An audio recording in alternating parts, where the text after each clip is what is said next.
Bonsoir. Une autre soirée de décryptage de l'information en votre compagnie. Nos spécialistes de l'info mettent à votre entière disposition l'ensemble des événements qui auront marqué l'actualité cette semaine. Nous parlerons entre autres des démarches pour le retour en Côte d'Ivoire de M. Tidiane Thiam et puis à travers la présentation de son parfum. Et puis nous parlons des défis d'Adama Bictogo à la tête de l'Assemblée nationale de Côte d'Ivoire. Analyse pertinente et débat constructif. Ce qu'il faut retenir de l'actualité, c'est dans notre live talk. Bienvenue.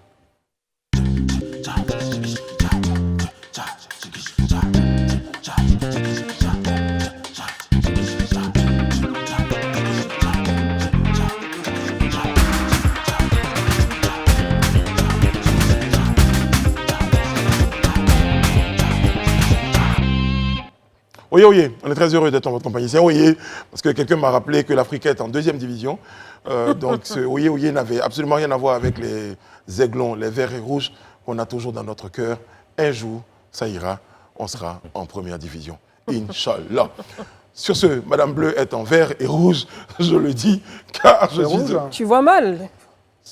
La passion te monte à la tête. C'est du vert et quoi? Bah, c'est du vert et on va dire du saumon. Même vous avez des doutes. Non, c'est du vert et du saumon. Même vous, spécialistes des couleurs, avez des doutes. Non, il faudrait vraiment du vert et du limiter ta passion pour les rouges et verts. Très bien. Ouais. Ça va. Le vert et rouge, dites. Parce que le rouge et vert, c'est pas nous. Ma bouche est fermée. Du sang, c'est gazon. Bonsoir André. Bonsoir Brice, bonsoir à vous tous, très téléspectateurs.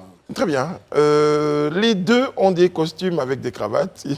Alain et Élisée. Bonsoir Élisée, comment ça va? Bonsoir Brice, je vais très bien et vous-même? Très bien, costume, cravate et pochette. Bonsoir Alain. Bonsoir Brice. Costume, cravate, Ariu. Merci, merci. Sur Africa Sport aussi? Non, pas du tout. Moi, je suis Stella Club d'Abidjan. Ça existe encore ce club? Merci. Je crois c'est eux qui étaient les Magnans, t'as dit? Voilà, les Magnans. Bon, alors on parle un tout petit peu de football parce qu'aujourd'hui, les éléphants de Côte d'Ivoire ont disputé un match contre le Lesotho. Bon, vraiment, on s'attendrait à une large victoire des éléphants face au Lesotho. Le nom d'ailleurs de l'équipe, je ne sais pas comment on appelle les gars de Lesotho. Mais... Les Leftos. Voilà. Les Leftos du Lesotho. Mais 0-0, score final. Contre toute attente. Insipide? Ben non, c'est une équipe qui n'a pas joué. Le Lesotho, ils n'ont pas joué, donc forcément, c'est jamais évident de... Ils ont garé le bus, comme on dit. C'est jamais évident de contourner un bloc qui a décidé, qui est bas, qui est regroupé devant les buts. Bon, voilà. Vous avez la même appréciation? Gassé aura-t-il péché? Non, je pense que ce match de ce soir, le plus grand gagnant, c'est le Lesotho, parce que pour moi, ils ont fait le meilleur score. Tenir les éléphants en échec, c'est un score très honorable pour eux. Et je crois que c'est le score qu'ils étaient venus chercher. Par contre, je pense que les éléphants n'ont vraiment pas été à la hauteur de la tâche ce soir. Ça, il faut le reconnaître. Et je pense que c'est aussi une très bonne chose parce que ça fait tomber toute l'euphorie d'il y a 7 jours. Et on va comprendre que pour aller loin, il faut vraiment ménager sa monture. On ne peut pas juste se limiter sur un match. Les Ivoiriens qu'est-ce que tu as au cœur? Eh ben non, j'ai juste le réalisme pour moi et sur la nécessité de travailler si on veut aller loin en fait. Alain Toussaint, vous qui êtes un fin stratège... Un fin stratège sportif ou bien sur autre chose. Bon. Pensez-vous que les éléphants ils n'ont pas été trop lents parce que j'estime que, comme des éléphants, ils ont marché très lentement. Sinon, pour surprendre une défense qui avait garé le bus, il fallait accélérer la cadence. Bon, je ne vais rien vous cacher, je n'ai pas vu le match. Merci Alain Toussaint, merci beaucoup. C'était la pub. Qui ne m'intéressait pas du tout. Madame Bleu, vous avez regardé le match? Non, pas du Très tout. Bien, pareil. J'ai eu des échos. Vous avez été mis du même côté, je comprends pourquoi. Bon, on va aborder d'autres questions dans notre décryptage et c'est parti.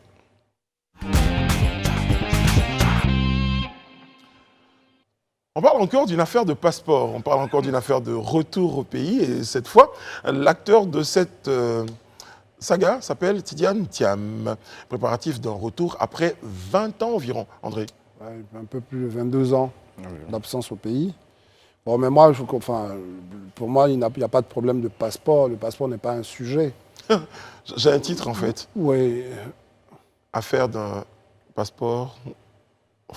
Retour non, le passeport n'est pas un sujet. Natal. Ce qui était un sujet, c'était les conditions dans lesquelles il rentre, sachant qu'il y avait eu d'abord des velléités de candidature affichées ou pas. Certains de ses partisans l'appelaient à se déclarer comme candidat. Donc, derrière, il y avait une espérance de la part, par exemple, de certains partisans du PDCI de le voir comme successeur. Alassane Ouattara le verrait aussi comme quelqu'un. Donc, je pense que c'est plus ça qui est l'enjeu de ce retour. Et donc, comme quand même une personnalité de sa trempe qui rencontre le président Alassane Ouattara et qui dit, bon, je rentre au pays après 22 ans d'absence, on lui dit, bon, voilà, donne instruction pour qu'on lui donne son passeport rapidement. Je pense que c'est un peu ça qui s'est passé. Et Élisée Bouloubeu, la rencontre Alassane Ouattara, Tidiane Thiam, vous a-t-elle... ça a été une surprise? Bon, une surprise, pas du tout. C'est vrai qu'on pourrait se poser la question, ou du moins certains étaient un peu interloqués de voir cette rencontre-là. Mais pour ceux qui savent plus ou moins un peu dans quel univers évoluent Tidiane Thiam et Alassane Ouattara, qui sont des financiers, et quand on sait généralement que ceux qui sont dans le monde de la finance se côtoient régulièrement, peut-être pas forcément devant les caméras, mais qui se parlent et qui se prennent beaucoup de conseils et qui en donnent aussi, et éventuellement à certains pays, à certains États, ce n'est pas pour moi une surprise. Et puis les circonstances dans lesquelles ils se retrouvaient, ce n'était quand même pas aussi des circonstances, je dirais, qui ne s'y prêtaient pas. C'était des circonstances qui s'y prêtaient. C'était à une rencontre voilà, où on avait un certain nombre de personnalités, où on avait un certain nombre de personnes de la finance et autres, tout ça. Donc sur cette base-là, je trouve que ce n'est pas quelque chose de surprenant. Pour moi, en tout cas, ce n'est pas quelque chose de surprenant. Et même, je pense que c'est peut-être pas même la première rencontre, peut-être celle devant les caméras, mais je reste fondamentalement convaincu que certainement, il y a dû avoir des échanges, même si ce n'est pas forcément physique, mais des échanges peut-être téléphoniques. Permettez-moi de poser la question à vos deux camarades en face. Madame Bleu, cette rencontre vous a-t-elle suscité en vous une certaine surprise? Oui, une surprise, c'est clair. C'est vrai qu'on entend plus parler de Tidiane Thiam sur ses présences dans les conseils d'administration de grandes sociétés à l'international. Également pour ses déclarations les jours d'indépendance. Oui, pour ses déclarations les jours d'indépendance. Et également, on a eu également certains rapprochements à un moment donné pendant l'élection présidentielle avec des partis d'opposition. On a l'impression en fait qu'il fait monter les enchères. C'est un peu comme une jeune dame qui a beaucoup de prétendants et qui fait monter les enchères finalement, parce que c'est quand même un cadre influent, il a une expertise internationale, c'est un profil qui serait vraiment approprié pour intégrer un parti comme celui du RHDP, donc le parti au pouvoir, pour pouvoir remplir les rangs de ces cadres, parce qu'on l'a vu, hein, dès la prise de pouvoir du RHDP et du président Alassane Ouattara, il l'a fait revenir, en tout cas, il a incité au retour la plupart des jeunes cadres à l'international qui sont venus apporter leur expertise en fait à son gouvernement. Donc, il fait monter les enchères. Ce passeport qui lui est remis de façon... on va dire, cette demande de passeport qui a été faite et de façon solennelle, j'ai l'impression en fait que bon, finalement il y a beaucoup de communication là-dessus.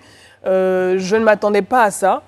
Juste après l'épisode donc de Charles Blé Goudé, on a l'impression que finalement on fait beaucoup de médiatisation sur un document administratif qui est banal. Moi, le mien, et je l'appellerais même finalement le simple passeport, quoi, parce qu'au final... on a l'impression que finalement... Moi, demain, mon passeport, il arrive à... Il faudra que tu fasses les photos je fais également. un nouveau, donc oui. ma demande. J'entends bien que les équipes de Live TV m'accompagnent. La couverture, c'est important. Demain, pour couvrir l'événement. Alain Toussaint, rencontre Alassane Ouattara, Tidiane Thiam, indice, indicateur, symbole, signification, interprétation.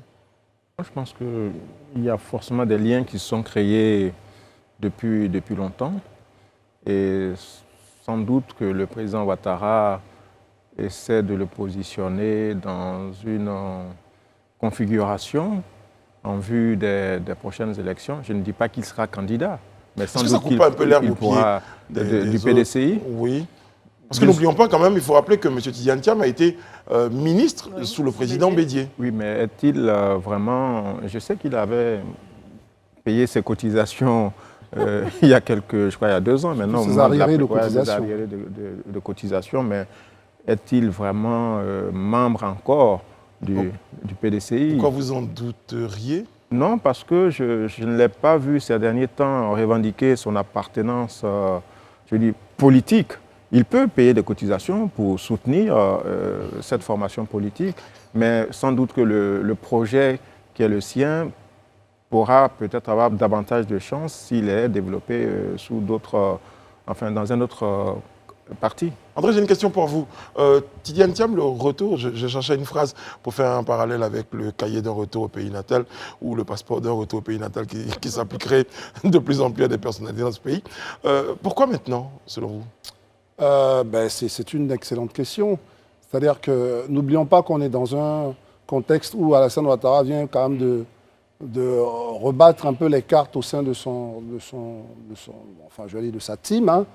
Il a son vice-président, il a un nouveau président de l'Assemblée nationale, il y a un nouveau président du directoire de son parti, tout est en place. Et puis, sort comme ça cette affaire Tidiane Thiam, qui de toutes les façons est un citoyen lambda, il est ivoiro-français, il peut rentrer en Côte d'Ivoire quand il veut, sans que cela ne fasse l'objet d'annonces de la part de l'exécutif, ni pour l'obtention de son passeport, ni pour ne serait-ce que sa venue. Et même la rencontre qui relève quand même d'une rencontre un peu privée, si vous voulez, parce que ce n'est pas quelque chose de totalement officiel, puisqu'il n'est pas venu au nom d'une organisation rencontrer Alassane Ouattara, des choses comme ça. Donc je pense que la question est très intéressante et on peut répondre de savoir est-ce que le contexte justement où Alassane Ouattara est en train de rebattre un peu les cartes n'est pas aussi un moment choisi par lui pour brouiller aussi les pistes.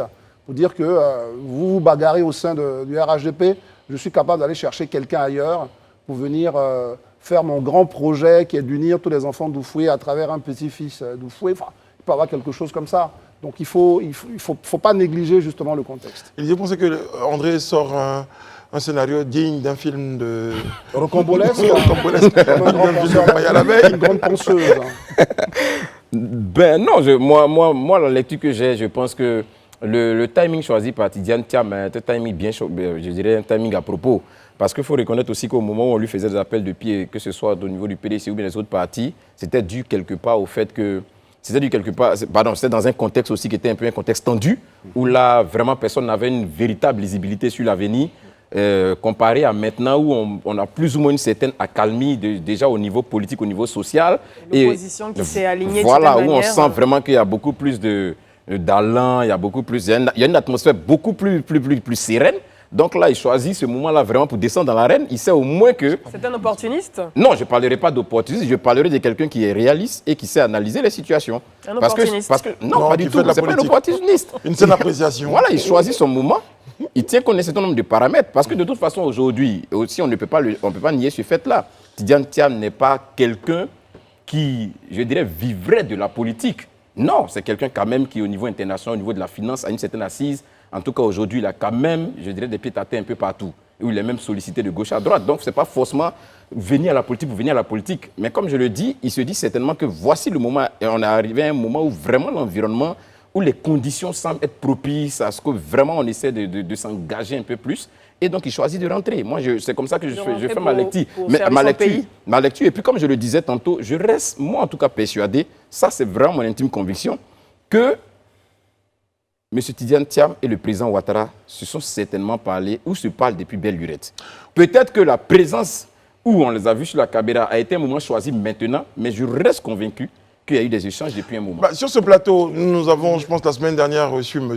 Tiburce Kofi, qui nous révélait, entre autres confidences, que le président Ouattara l'avait rencontré à Paris et lui avait dit « Tiburce, pourquoi tu veux rester en exil? Même moi, qui avait des moyens, c'était difficile. Rentre au pays, c'est ton... » Et il a dit « Qui suis-je » Alors, donc si le président rencontre également M. Tidiane Thiam pour lui dire la même chose, pour dire « Ça fait 20 ans que tu n'es pas rentré dans ton pays, rentre au pays », peut-être qu'il entend l'appel. Non, mais moi, il faut que je réagisse par rapport à ce que j'ai entendu de dire. On ne peut pas être convaincu d'un fait qui n'est pas avéré ou dont aucune source... Je dis mon intime conviction. Je ne dis pas que des faits, c'est pas que des faits ont été approuvés. Excuse-moi, j'ai compris. On ne peut pas avoir une conviction sur le fait que des gens se sont rencontrés. C'est-à-dire que ce que je veux dire, c'est que les journalistes ont sourcé. Il y a un article qui est paru dans Jeune Afrique sur cette affaire qui explique bien que Tidiane Thiam et Alassane Ouattara ne se sont pas rencontrés depuis bien longtemps. Et voilà, c'est une affirmation qui jusque-là n'est pas démentie. Je pense que nous, ce que on essaie de comprendre, c'est de savoir, sachant qu'ils ne se sont pas rencontrés depuis longtemps, et surtout sachant qu'il avait des velléités de candidature, puisque quelque part, il y a ses partisans qui ont levé. Donc, on peut comprendre qu'à un certain moment, le président Alassane Ouattara a été gêné du comportement de Thiam par rapport à sa candidature au troisième mandat. Donc, ça me paraît beaucoup plus plausible qu'une rencontre à huis clos qui n'a pas fuité. Voilà ce que On est dans la politique, hein, des contacts ont peut-être eu lieu, et c'est peut-être ce que M. Boulougbe veut suggérer. Je sais, en fait, même l'intervention d'André ne va même pas en dichotomie avec ce que je viens de dire. Je ne dis pas qu'ils se sont rencontrés, je dis qu'ils se sont parlé. Je suis intimement convaincu qu'ils se sont parlé, que ça fait un moment qu'ils se parlent. Ça, c'est une intime conviction sur la base vraiment d'un certain nombre d'observations que je fais. De toute façon, l'article je pense qu'ils ne sont pas rencontrés. L'article que tu cites dit qu'ils ne se sont pas vus. Je ne dis pas qu'ils se sont vus. Moi, je suis en train de dire qu'ils se sont vus. C'est pas ce que je suis en train de dire. Mais voilà, je me dis qu'ils se sont parlé. Que cette pareille canon soit officielle. Tiens, mais ça va, c'est pas ça qui s'est produit. On vous a bien compris, Madame Bleu. Mais c'est un... J'ai dit Madame Bleu, mais je vais parler à Alain Toussaint. C'est un bon signe, selon vous? Signe de quoi? Bonne question. C'est un bon signe pour la paix, pour la cohésion, pour la réconciliation, que les fils de Côte d'Ivoire estiment que l'environnement, pour rejoindre M. Boulougbe ou André, est devenu si apaisé. Oui, pour qu'on puisse rentrer. Je pense que c'est aussi l'un des aspects de ce que j'appellerais la méthode Ouattara, voilà, qui finalement parle à tout le monde. Et il a prouvé depuis l'épisode de la désobéissance civile qu'il était finalement le plus apte à parler des réconciliations. Quand beaucoup tapaient du tam-tam chaque matin en disant réconciliation, etc. Et lui, il pose des actes. Maintenant, la délivrance, Edith l'a dit, d'un passeport diplomatique, parce que lui, il est ancien ministre, donc il aura droit à un passeport diplomatique, n'est pas quelque chose d'exceptionnel. Simplement, il y a le contexte. La principale question, c'est M. Thiam vient en Côte d'Ivoire pour faire quoi? Je crois qu'il est annoncé pour la fin de ce mois de juin. Sans doute qu'il rencontrera le chef de l'État et d'autres responsables politiques. Je pense que ce sont ces éléments-là qui doivent fonder notre discussion. Alors, sur ce qui a fuité, les gens annoncent deux choses. Une première chose, il viendrait pour les obsèques du Premier ministre, pour l'hommage au Premier ministre Bani, qui nous a quittés donc, parce qu'il n'a pas été là, etc. Ça, c'est une première des choses qui a fuité. Et puis l'autre chose, il aurait besoin de rencontrer le président Henri Konan Bédié dans le cadre des préparatifs justement de ce congrès à venir du PDCI qui va être très important dans le cadre justement de la réorganisation du vieux parti. Donc voici deux informations comme ça, mais bon, ça reste quand même à vérifier. Au moins ce sont des rendez-vous, notamment le rendez-vous du congrès du PDCI, rendez-vous politique. On verra bien. Mais l'information principale, c'est qu'il sera bientôt en Côte d'Ivoire. Et comme disait Edith, allez-y, dites-le. Quoi, le simple passeport Non, l'affaire du satellite. Ah oui, non, je disais en fait, là on le disait en off, c'est vrai, mais on a l'impression que jamais depuis... quelque chose à M. Alain Jamais. Franchement, mais non, j'accepte. Non, mais en plus c'est très beau, dites-le. Non, en fait, ce que je disais en fait en off, c'est qu'on a l'impression que depuis quelques années, il tourne un peu autour de l'arène politique ivoirienne, comme un satellite qui tournerait autour d'une planète qui est en orbite. Il ne peut pas descendre, il ne peut pas tomber, mais il est là, il tourne tout autour et finalement on se pose la question. Mais moi j'ai un point sur lequel peut-être qui pourrait être intéressant pour la suite. C'est quand même le petit-fils de feu le président Félix Houphouët-Boigny. Et on sait qu'on a deux partis qui se revendiquent être oufouettistes, donc des oufouettistes. Et c'est là que tout l'enjeu, je veux dire, il y a le PDCI, il y a également le RHDP. Et toute cette cour qui est faite autour de ce personnage, qui est quand même une fierté pour la Côte d'Ivoire, du fait de toutes les entreprises dans lesquelles il a brillé et qu'il a su amener au sommet avec des chiffres d'affaires colossaux. Ça s'explique en fait, cet intérêt pour lui et le fait qu'on a envie de l'avoir dans ses rangs en tant que petit-fils d'Oufoué. Alors, si je veux lire les indices, hein, quand même, après pour faire une association, alors il est petit-fils d'Houphouët-Boigny, il y a un parti qui se dit être l'héritage... Qui revendique l'héritage naturel la descendance. Oui.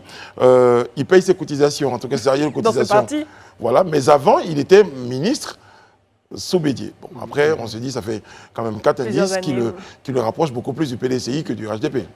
Après, tout est possible. Il faut aussi souligner Après, tout est possible, oui. Il faut aussi souligner qu'autour de la famille Thiam, on a reçu ici son Oui, frère, bien vous sûr. savez, qui est gouverneur. Gouverneur. Oui, c'est ça. Voilà, qui est gouverneur, mais qui est du RAGP. Et donc, c'est vraiment aussi un problème aussi familial. Hein, parce que voilà, Parce qu'il n'avait il y a il un n'avait pas autre... été tendre, hein, je pense, Oui, lui, dans ses propos. dans ses Ouais. propos, ses commentaires sur la politique ivoirienne, pendant ces 20 ans, il a souvent envoyé quelques pics, même s'il n'était pas au cœur du truc. Donc, en gros, il y a aussi vraiment un enjeu aussi familial, parce qu'il y a d'autres qui se revendiquent, tout comme lui, de l'héritage Oufouette, puisque bon, celui qui est le chef aujourd'hui des Akoué est censé être son grand frère et tout ça. À un moment, je pense qu'il avait été même son frère, il est allé pour parler au petit frère, etc. Mais bon, il a vraiment de l'ambition et c'est chez Élysée que j'ai entendu ça. Il a occupé des grands postes dans l'industrie et tout ça. Et je pense que très souvent, c'est une trajectoire aussi pour ceux qui ont réussi. C'est de venir s'essayer un peu à la politique parce qu'après, on cherche vraiment plus d'honneur. On a l'argent, on est financièrement stable. À un moment donné, lorsqu'on est satisfait de cet argent qu'on a, on cherche à avoir du pouvoir. Et on a le carnet d'adresse aussi. Absolument. Ouais, Est-ce qu'on est rompu à la chose? La chose politique. La chose politique, on apprend de toute façon. Écoutez, que n'avons pas dit concernant au sujet du président Ouattara? Oui. C'est un économiste à la base. Il vient du FMI, il ne fait pas de la politique et maintenant c'est lui qui donne des leçons de cours politiques. À tous, hein. Voilà, à tous. Non, mais en temps, il est passé par l'école RDR, il a eu le temps. Parce qu'en ce moment, M. Thiam, je ne sais pas, la preuve, il n'y a pas longtemps qu'il a payé ses arriérés de cotisation. Vous dire que son contact avec le monde politique n'était pas forcément très. Il côtoie cette sphère politique, même s'il n'est pas engagé, mais ce n'est pas un handicap. C'est un manager, c'est un technocrate. Mais derrière, je pense qu'il a tout le temps d'apprendre. En tout cas, s'il décide de se lancer dans l'arène politique, il a tout le temps d'apprendre, en fait. Très bien. On marque une pause. On a un autre sujet pour notre décryptage. En tout cas, comme on dit ici, on provoque des réflexions. Et puis, les prochains jours, nous situerons les uns et les autres sur... on a toujours le nez creux à un certain moment dans cette émission. Toujours. Surtout après le communiqué du procureur la dernière fois. On s'est dit, tiens, quelqu'un nous a peut-être entendu. On marque une pause, à tout de suite.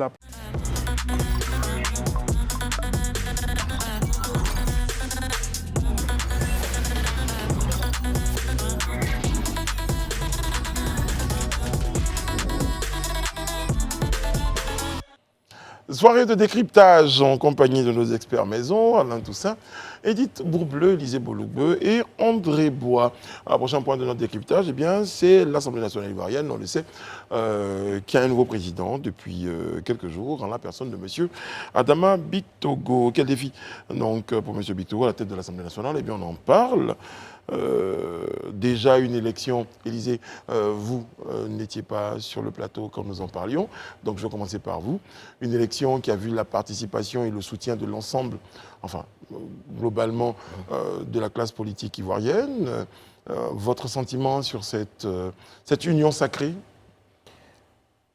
Déjà, moi je salue, c'est une très bonne chose déjà que tout le monde, qu'il y ait eu ce consensus. Même s'il n'y avait pas eu de consensus, ça ne veut pas dire que ce n'était pas bon. Voilà, je pense que c'est le jeu démocratique, c'est d'exprimer ce qu'on ressent, ce moment précis. Mais je crois que c'est un peu le prolongement je dirais, des discussions qui ont eu lieu dans le cadre, pour moi, du dialogue politique. Où vraiment après ça, il y a des engagements qui ont été pris, il y a certaines résolutions qui ont été prises. Je pense que c'est dans cette dynamique-là de créer un environnement apaisé, un environnement vraiment de sérénité qu'on est allé à ces échanges-là. Aussi, il ne faut pas perdre de vue que M. Bictogo y a travaillé pour aussi, à un moment, parce que lorsqu'il a même été, il assurait l'intérim en tant que président du Parlement, il assurait l'intérim de M. Amadou Soumaoro. Il avait rencontré en son temps même les groupes parlementaires des différents partis d'opposition avec qui il avait échangé et il avait plus ou moins commencé à adresser des pistes de collaboration. Je crois que c'est dans cette même dynamique-là qu'il est toujours. Et avant même les élections, on a vu faire aussi le tour des différentes chapelles politiques pour essayer plus ou moins d'avoir l'adhésion des uns et des autres. Aussi, en dehors même de la sphère politique, il faut aussi reconnaître que M. Bictogo a son équation personnelle à lui, ses rapports vraiment individuels avec les uns et les autres, qui aussi certainement ont milité dans ce sens-là. Donc l'un dans l'autre, je crois que c'est... Vous pensez très objectivement que si M. Bictogo avait des rapports particulier avec certains députés qui avaient reçu une consigne de leur parti politique de ne pas l'accompagner, de ne pas voter pour lui. Ces rapports-là auraient joué. Mais c'est là où la question est bizarre. C'est ça. C'est-à-dire qu'en fait, c'est une façon, il est juste en train de nous dire, et je pense qu'il n'a pas tort, que Big Togo, finalement, on le voit comme ça, très un peu, quand il s'agit de mener les combats du RHDP, très offensif. Mais ça montre que le fait qu'eux tous aient appelé à voter pour lui, il doit y avoir quand même une question un peu personnelle. C'est-à-dire que leur rapport avec Big Togo doit être des rapports ou quelque chose de plutôt sain qui amène à dire finalement c'est lui, bon allez les gars, votons pour lui. Tu vois ce que je veux dire? Donc je pense que, je comprends la question, mais je dis mais ça explique que Big Togo finalement, parce que je ne suis pas sûr que c'est une affaire de RHDP seulement. Ouais. C'est vraiment aussi une affaire de personnalité. Big Togo doit avoir eu il doit avoir des rapports beaucoup plus cordiaux qu'on ne le pense avec les membres de l'opposition. Peut-être que finalement, Adama Big Togo est peut-être le nouveau trait d'union entre le parti au pouvoir et l'opposition, parce que mine de rien, ça a été une sorte de coup de théâtre d'apprendre le jour de l'élection, de voir donc la déclaration des partis d'opposition qui soutenaient sa candidature et de savoir également que Jean-Michel Amoncou même n'avait pas reçu l'investiture de son parti, le PDCI. Donc ça a été un signal fort, assez déroutant quand même, de l'apprendre et de découvrir ce ralliement des groupes parlementaires d'opposition à la candidature de Adama Big Togo pour le poste de président de l'Assemblée nationale. Donc finalement, est-ce que c'est pas lui finalement le nouveau point en même temps, j'avoue que j'ai un peu de mal à vous suivre. Alors, tantôt on me dit c'est peut-être le résultat ou la résultante du dialogue politique qui fait que oui, ça joue également parce qu'il y a eu un dialogue politique, il ne faut pas le nier. Ça a été un élément également, un facteur important à prendre en compte dans ce processus. Il y a certainement eu aussi beaucoup de lobby. Comme tu le disais, on ne sait pas ce qui se passe au-delà des déclarations, des sorties explosives auxquelles on a été habitué du secrétaire exécutif du RHDP. Au-delà de ça, peut-être qu'il y a des relations cordiales avec ces partis d'opposition parce que réussir à les faire allier et avoir ce communiqué pour le coup, c'est énorme. Parce que pour le rejoindre, pour le coup, j'ai l'intime conviction que son équation personnelle a joué. On aura tous l'intime conviction finalement. Oui, je pense, oui, M. Bitogo a bien œuvré pour rallier à lui les partis politiques. Moi, je regarderais plutôt du côté du président de la République et des deux autres grands leaders qui préparent, je pense, dans les semaines qui viennent, une rencontre et dans un climat comme on dit, de décrispation. Voilà, c'est étrange, mais ils ont décidé maintenant de faire la paix et tout est bon à, comme on dit, tous les outils pour donner des signaux à la population de cette décrispation sont sollicités. Maintenant, Monsieur le Président Big Togo, effectivement, depuis qu'il a commencé à assurer l'intérim du défunt président, avait effectivement déjà commencé à travailler avec les différentes chapelles politiques de l'Assemblée nationale. Bon, je pense qu'on observera avec beaucoup d'attention ce qui va se passer à l'Assemblée. Il ne faut pas oublier qu'il y a d'autres enjeux. La représentativité des groupes politiques, cette question a été réglée puisque l'UDPCI va certainement obtenir quelques compensations. Des moyens supplémentaires pour les uns et les autres, et puis des réformes importantes au niveau du personnel de l'Assemblée nationale. Donc je pense que c'est en quelque sorte l'homme du renouveau du Parlement ivoirien, à la fois pour les élus de la nation et pour le personnel parlementaire. Il y a un axe sur lequel Toussaint partait, et j'ai trouvé que, bon, peut-être qu'il n'a pas développé. Oui, il n'a pas développé, c'était l'axe à Alassane Ouattara dans cette affaire. Moi, je pense aussi que Big Togo, à travers ce qui vient de se passer, a regagné quand même une certaine confiance, une certaine place auprès d'Alassane Ouattara. Puisque, rappelez-vous, beaucoup lui prédisaient vraiment d'être complètement même sorti du dispositif, etc. Donc là, je pense qu'il devient finalement, parce que si on veut mettre ça à son actif, le fait que toutes les chapelles politiques aient accepté d'appeler à voter pour lui, ça veut dire que Alassane Ouattara se rend compte qu'il joue bien politiquement et qu'il peut être un vrai atout pour pour son parti. Et d'ailleurs, symboliquement, aussitôt après son élection, sa première rencontre officielle, c'est avec le président de la République. C'est ça. Moi, j'ai eu mon bac, je viens de J'ai dire. bien travaillé. Voilà, Oui, j'ai bien voilà, travaillé, Voilà. je dis, bon, il y avait à la fin de la cérémonie un cocktail qui était offert. Donc, les invités ont attendu qu'ils partent à la présidence de la République, rencontrer le président et il les a retrouvés ensuite. Donc, c'est quand même un signal fort. Et André parle de la confiance retrouvée, ou je ne sais pas si elle a déjà été perdue, mais en tout cas, une fois encore, c'est la preuve supplémentaire qu'il est un élément important du dispositif. On l'a vu à l'œuvre en octobre 2020. On insiste là-dessus parce que Oui, c'est bien un sûr. marqueur important quand beaucoup se tairaient et se taisaient d'ailleurs. M. Bictogo, d'ailleurs, a montré son attachement au président Ouattara et son engagement pour ce troisième mandat.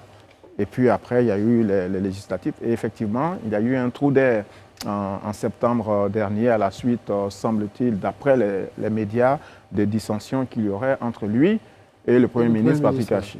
Bon, et puis c'était une forme de descente aux enfers, mais qui n'a pas duré longtemps, puisque là, aujourd'hui, il est remis en selle à la Et faveur peut-être que donc, cette de cette élection élection. vient résoudre une équation. L'équation positionnement Bictogo, finalement. Allez, bon positionnement. Oui, à il le l'Assemblée mérite nationale. dans tous les cas. Très Je bien. veux dire, de tous ceux qui étaient dans le dispositif, il était le seul qui n'avait pas encore de tabouret définitif. Voilà, en tout cas, défini, j'allais même dire. Ouais. Et là, aujourd'hui, il est président de l'Assemblée nationale, donc le 5e personnage de l'État. Je pense que c'est vraiment mérité. Il a un tabouret haut perché, on pourrait Voilà, dire ça. très haut perché d'ailleurs. Bravo, Edith. J'apprends avec toi. Élisée ?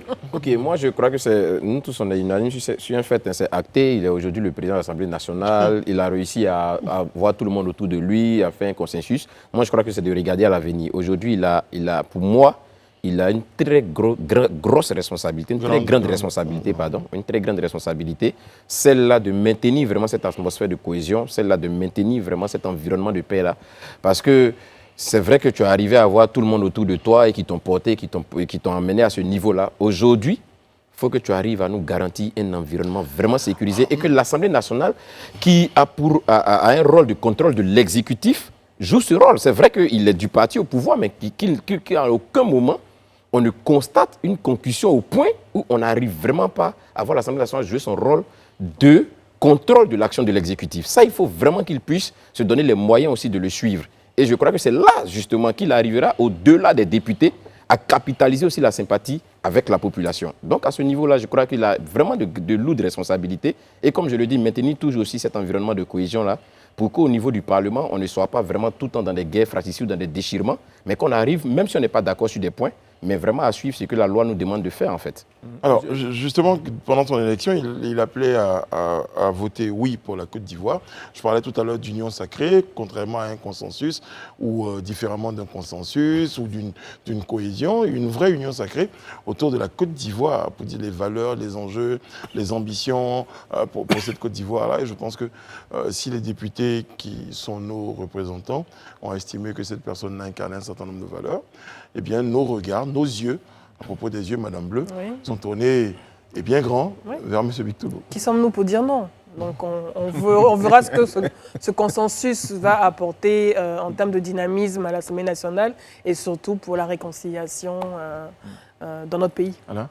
Je voulais aussi, pour être un peu juste envers les leaders de l'opposition, dire que la situation de pacification ou de décrispation que nous connaissons est aussi à mettre à l'actif de l'opposition. Absolument. Et le président Laurent Gbagbo disait que la paix dans un pays dépend plus de l'opposition que du pouvoir. Ouais, c'est clair. Et effectivement, aujourd'hui, c'est vrai qu'on parle de la maestria du président Ouattara, de sa disposition, enfin tout ce qu'on veut, mais en face, il a quand même des oreilles attentives et des responsables politiques qui ont accepté de donner la main ou en tout cas de saisir la sienne.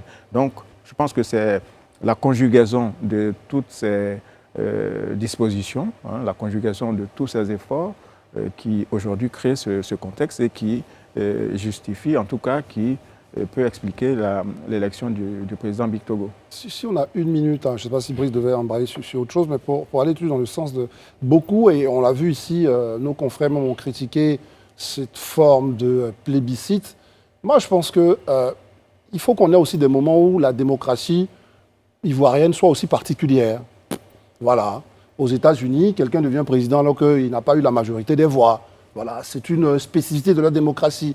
Et moi, si on a une spécificité démocratique qui veut qu'à un instant, compte tenu de nos contextes, qui sont très difficiles, très souvent vous parlez de est-ce que les populations comprennent très bien. Si on peut avoir notre démocratie où chaque fois qu'on doit élire quelqu'un dans une arène comme l'Assemblée nationale ou dans quelque chose qui n'est pas de l'ordre de la présidentielle, et qu'il y a un consensus qui nous permet d'avoir un pays apaisé sans qu'on ne se renie forcément, je trouve que ça peut être une particularité qu'il faut promouvoir. Parce qu'il est bon qu'on taise souvent un certain nombre de choses qui ne nous apportent pas grand-chose parce qu'on l'a déjà expérimenté. De toutes les façons, la majorité l'aurait emporté. Pourquoi ne pas afficher une unité? Même si à un instant, moi, elle peut paraître de façon... Monsieur Valentin Zawi parle de... enfin, il craint que cette cohésion, cette fameuse cohésion ne soit que de circonstances. Oui, mais qu'est-ce qu'on veut au final là? Parce que bon, on me dit j'étais un peu dormant, il faut que je me réveille. Qu'est-ce qu'on veut? Les gens se bagarrent, on se plaint. Ils s'unissent, on n'est toujours pas d'accord. Mais qu'est-ce qu'on veut? C'est un bon signal. Vous dites qu'ils peuvent ne pas être d'accord sans se bagarrer. On ne demande pas qu'ils se bagarrent. L'objectif, c'est peut-être de dire, OK, on n'est pas d'accord, mais sans, bien sûr, appeler les gens dans la rue ou à faire des scandales. C'est pourquoi il dit, j'appelle à notre contexte. C'est-à-dire que notre contexte de refus, je te laisse la parole dessus. Je pense que, c'est pour ça que je veux qu'on contextualise, peut-être que des politologues ou des spécialistes peuvent faire des études. Je pense que notre contexte de refus n'est pas le même qu'un contexte de refus en France ou aux États-Unis. Je pense qu'il doit y avoir une façon pour nous de parler de notre dissension, qui n'est pas la même chose en France ou ailleurs. C'est ça aussi la particularité des démocraties. Le problème de nos hommes politiques ici, et surtout, je veux dire quand on est dans l'opposition, parce qu'on peut être au parti au pouvoir et puis ensuite revenir dans l'opposition, c'est qu'on tourne autour, le chemin inverse. On tourne autour de problèmes personnels. En général, lorsqu'on reçoit des invités de partis politiques, des députés ou d'autres juridictions, ce sont des problèmes personnels. Il m'a fait ci, lorsque j'étais au pouvoir, voici comment ils se comportaient, lorsque j'étais dans l'opposition, voici comment on m'a traité. Ce n'est jamais lié ou centré sur les problèmes des populations, que ce soit sur l'emploi, que ce soit sur la jeunesse, que ce soit sur la santé. On se concentre uniquement sur les problèmes de personnes. Mais normal, quand on se concentre sur les problèmes de personnes, il y aura toujours des tensions. Et on va utiliser ces tensions-là, les cristalliser et pouvoir utiliser les populations pour aller dans la rue et se créer des problèmes. On a compris votre point de vue, Madame Bleu. Il a été très... Oui, moi, je voulais réagir à la suite de ce que vous avez lu concernant le cher ami Valentin Zawi. Mais qu'est-ce qui n'est pas circonstanciel? Tout est circonstanciel. Tout se fait dans une circonstance, ou du moins une circonstance amène une réaction. C'est pourquoi on dit à circonstance exceptionnelle, mesure exceptionnelle. Donc, c'est normal. Aujourd'hui, on est dans une situation qui permet qu'on puisse se mettre ensemble parce qu'on estime qu'à un moment donné, on est allé à des belligérances qui ont fracturé le tissu social. Permettez-moi de vous interrompre quelques secondes pour réagir sur une autre réaction qui scénarise différemment cette démocratie à l'ivoirienne qu'André appelle certainement de tous ses voeux. Oui. Peut-être que Kader Bamba lui dit, mais l'opposition n'avait peut-être pas le choix, se sent très rusée, se sachant en situation de difficulté. Il a dit, bon, ça y est. On fait semblant d'avoir une forme... Non, ils ne sont pas... Ils pouvaient voter contre et rien ne se serait passé, il n'y aurait pas eu de rétorsion ou... bien sûr. Ils auraient pu voter non. Ah ouais? Mais sauf qu'à un moment, je pense qu'ils sont conscients que ça peut avoir quelque chose comme impact dans l'esprit des gens. Enfin, je ne sais pas. Terminez, Elisée. Je reviens à vous. Non, il dit comme c'est pour juger. Il ne faut pas oublier que l'élection a lieu à la suite du décès du président Amadou Soumaoro. Et je pense que cela a certainement fondé l'attitude des différents présidents, notamment du PPACI et du PDCI, indépendamment des accords qui sont en train d'être négociés. C'était une élection sans enjeu, sauf celle de voir M. Bittogo à la tête de l'Assemblée nationale. Donc, je pense que c'est dans le prolongement des discussions qui ont lieu et ce n'est pas bon. Et je relis à propos de Valentin Zawi. Cette cohésion de circonstances est-elle une bonne nouvelle pour la démocratie? Voilà. Bon, en même temps, je veux dire, il ne faut pas être plus réaliste que le roi. C'est quoi circonstances pour la démocratie? Quand en France, il se pose la question. Non, attendez, on va y répondre. Non, attendez, je vais y répondre parce qu'à un moment donné, quand c'est l'Afrique, on commence à faire le tri sélectif. Mais lorsqu'en France, on a Marine Le Pen, Madame Le Pen, qui est au second tour, en face du président sortant Macron, que dit-on? Il faut sauver la démocratie, non à la peste brune, et que la France est en danger. On fait une coalition contre la candidate de l'extrême droite. Donc je veux dire, tout ça, c'est à géométrie variable. Nous avons trouvé notre modèle. On estime que pour cette élection en particulier, il fallait donner des signaux assez forts à l'opinion d'une unité nationale et que cela ne veut pas dire qu'il n'y a pas de divergence. D'ailleurs, on le verra dans les débats, dans les travaux futurs de l'Assemblée nationale. Mais pour ce coup-là, ils se sont accordés à laisser M. Bictogo être le candidat, disons, unique. Et puis, le bon test qu'on aura, c'est dans quelques mois, au moment des élections législatives. Au moins, on a la garantie qu'il n'y aura pas de bagarres municipales et régionales.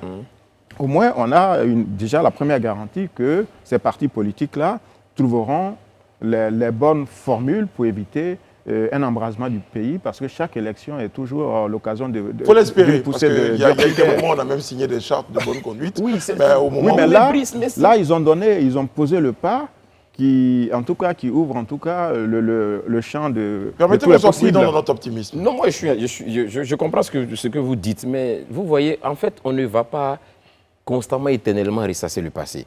Houphouët-Boigny disait « Seuls les imbéciles ne changent pas ». Pourquoi on ne peut pas penser à un moment donné, excusez-moi du terme, c'est peut-être un peu dur, mais c'est ce qu'il a dit. Pourquoi on ne peut pas penser à un moment donné que des gens peut-être qui ne se sont pas bien comportés, arrivent à un moment, marquent le pas et disent vraiment pour l'avenir, ou bien pour mes enfants, ou bien pour mes petits-enfants à venir, voilà, je vais changer de comportement. Ça peut être une possibilité. Peut-être parce que les gens ont vu, des gens qui ont su que seuls les imbéciles ne changent pas, n'ont pas changé, et jusqu'à ce qu'on arrive à un moment où les gens peuvent douter du fait que ce changement intervienne maintenant. C'est ce que je dis, le doute là, c'est leur droit d'être de douter. Mais en même temps aussi, il ne faut pas qu'ils prennent leur doute pour des certitudes, pour dire que parce qu'on doute, ça ne va pas se faire. Non, à un moment, acceptez que votre doute là, vous le gardez pour vous, mais que ceux qui sont optimistes pensent aussi que c'est possible. Allons plus loin dans la rhétorique là, que nous sommes en train d'avoir. C'est-à-dire qu'on est simple, la question c'est quel était l'enjeu entre nous pour l'opposition d'appeler à voter Bictogo à ce moment précis-là. Il pourrait ne pas appeler à le voter, puisque de toutes les façons, le parti en face était majoritaire. C'est ça qui fait penser à certains qu'il y a un peu de stratégie dans la position de l'opposition. Mais dans toute politique, il y a stratégie. Mais il y a des stratégies qui, et il faut que quand même, on l'accepte, qui mettent du baume au cœur de la population, de la majorité de la population. Mais c'est de ça qu'il s'agit. Bien sûr. Parce que comment je prends une stratégie de désobéissance civile, ça ne plaît pas à tout le monde. Voilà. Et quand on prend une stratégie de dire, bon, saluons-nous, c'est vrai, ils vont gagner, mais montrons que nous, de toute la façon, on sera des députés assez civilisés, qu'on va travailler ensemble. Je trouve que c'est une bonne chose. Alors, donc, on répond à la question de M. Valentin Zawi. Oui, c'est une bonne nouvelle pour la démocratie. Voilà. Alors, deux réactions. Oumar Sanogo dit, concernant les propos de Mme Bleu, oui, c'est vraiment des problèmes de personnes, des problèmes personnels. Abdoulaziz Zerbo dit, pourquoi pas une démocratie à l'africaine, toujours imiter l'Occident? Il est agacé. Et Owel Adaye nous dit, le décès de l'ex-président a forcément impacté ce choix de l'opposition. Vous le disiez tout à l'heure, M. Alain Toussaint. Sur ce, on marque une pause avant de nous retrouver pour la suite et la fin de notre rendez-vous.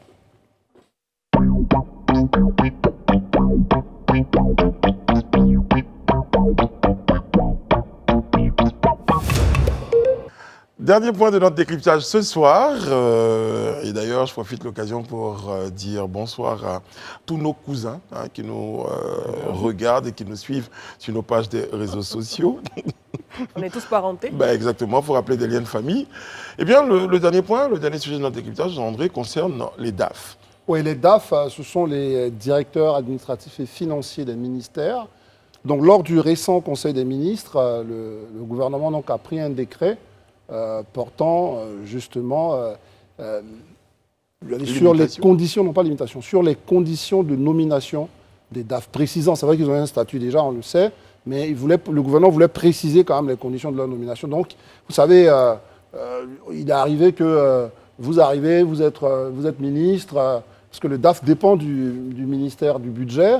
Vous pouvez demander à ce que, bon, écoute, j'ai mon frère là, vous savez, il gérait la trésorerie de notre association du village, donc vaut mieux qu'on l'envoie ici pour gérer notre DAF. J'exagère un peu. Et donc, dans un premier temps, pour comprendre la mesure, on dit les DAF doivent avoir tel type de grade, d'abord, pour accéder à ce poste. Grade A4 à A7. Voilà, donc ils vont limiter déjà ceux qui peuvent accéder à ce poste. Il ne s'agit pas juste d'être fonctionnaire, de travailler au ministère de la fonction publique, du budget, et de bénéficier de ce poste. Et ensuite, autre chose, on dit qu'on va lier leur présence au ministère dans lequel on les envoie à une durée.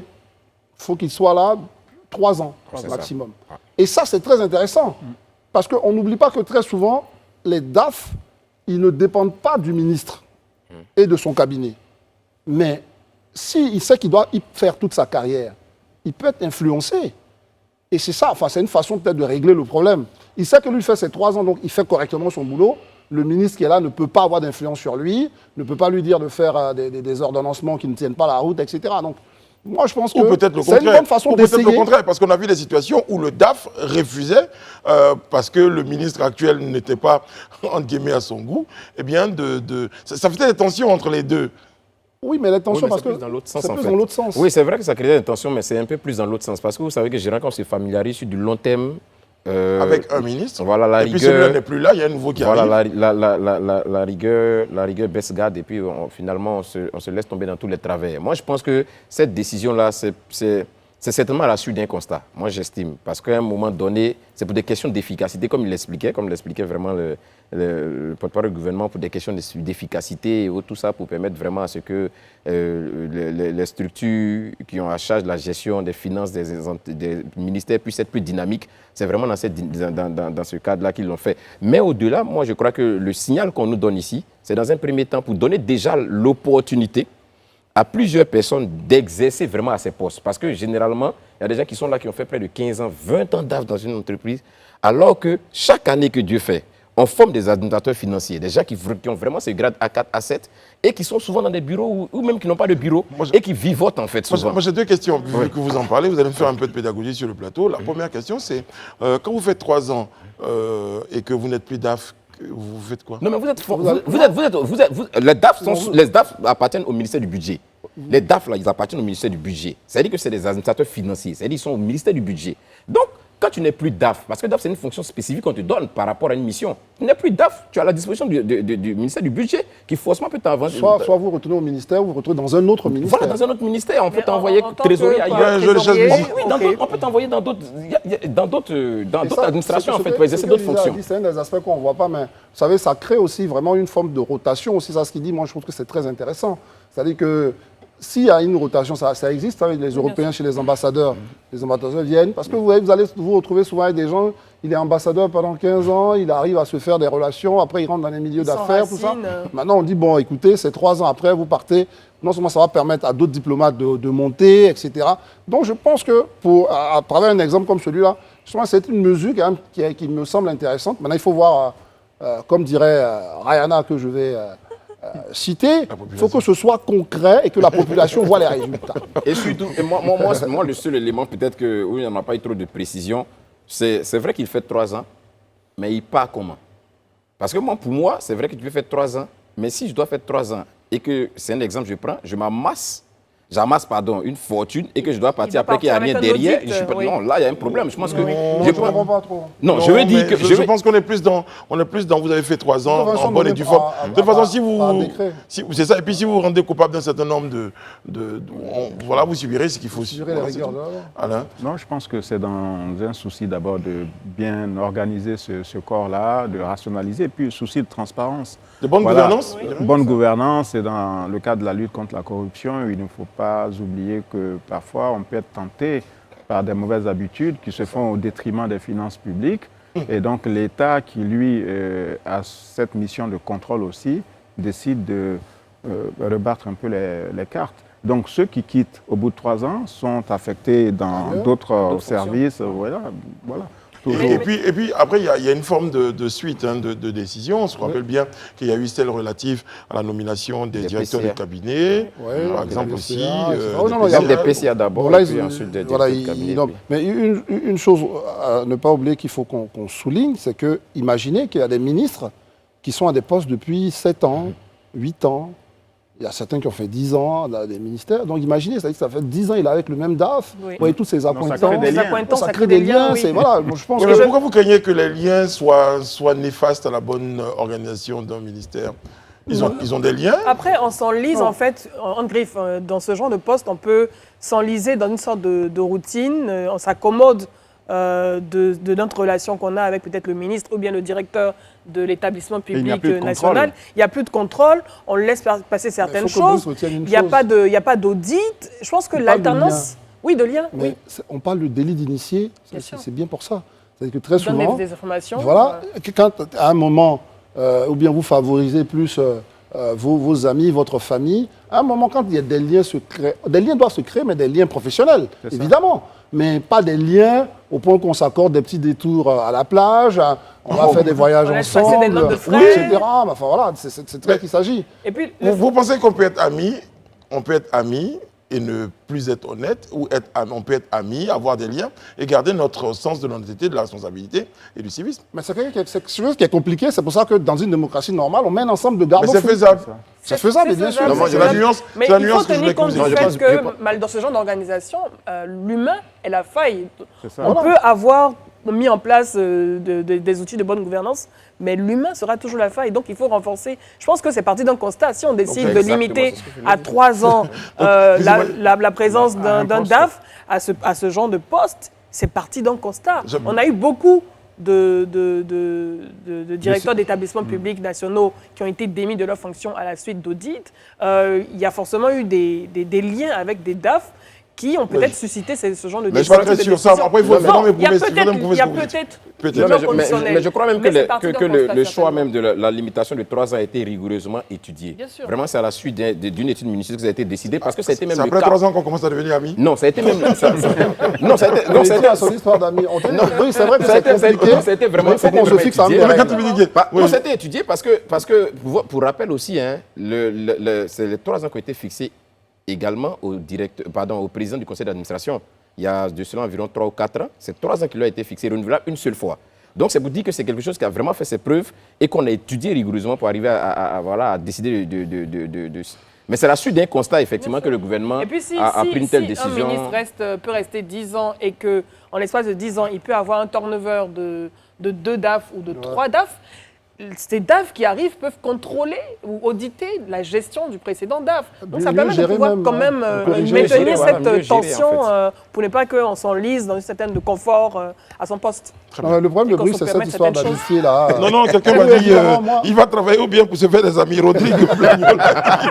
Non, Rodrigue, il ne va pas pour se faire des amis, mais quand c'est ton ami qui doit, par exemple, envoyer un justificatif, il te dit, bon, laisse ça, le papier, non, c'est après, on va voir ça. C'est vrai, on développe certaines relations, on évite à manger le DAF à la maison. Oui.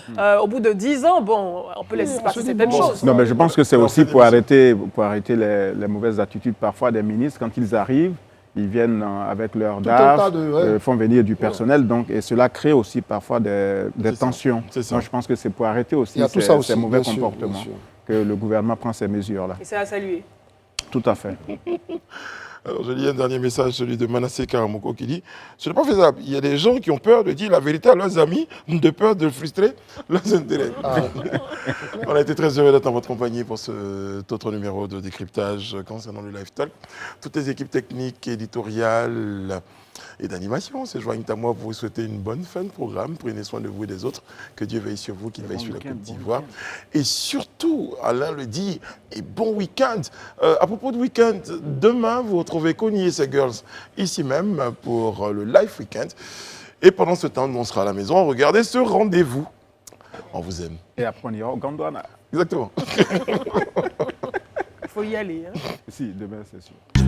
Cha, cha, cha, cha, cha, cha, cha, cha, cha, cha, cha, cha.